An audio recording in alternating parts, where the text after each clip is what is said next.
Gwamnatin tarayya ta bayyana cewa waɗanda ke da rajistan katin ɗan ƙasa wato NIN su ne kaɗai za ta saidawa buhunhunan shinkafar da za ta saida a naira 40,040 kowane buhu.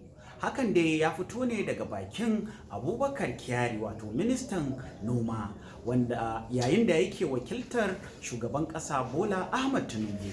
Wallahi ƙarya kake, wannan ƙarya ne. Wai shin kai ba za ka daina yi wa mutane ƙarya ba? Kullum kai kenan a je a baka kuɗi ka zo ka tare mutane ka kunna kyamara ka gaya musu ƙarya da gaskiya. A lokacin da mutanen nan suke zaben su, me yasa ba su ce ba a yarda da zaben su ba tun da ba su da rijistan ɗan ƙasa? Sai yanzu ne da za a zo a sai da abinci, shine abincin ma Allah isa kai inda ya kamata. Bayan dama abin duk kashe mu raba suke, sai an yi magana ka zo ka kunna kyamara kana yi wa mutane ƙarya. To alƙur'an ba ka daina ƙaryar nan ba, ni ko ba zan daina gaya musu gaskiya ba. Kun ji, wallahi ƙarya yake gaya muku, ku san da haka.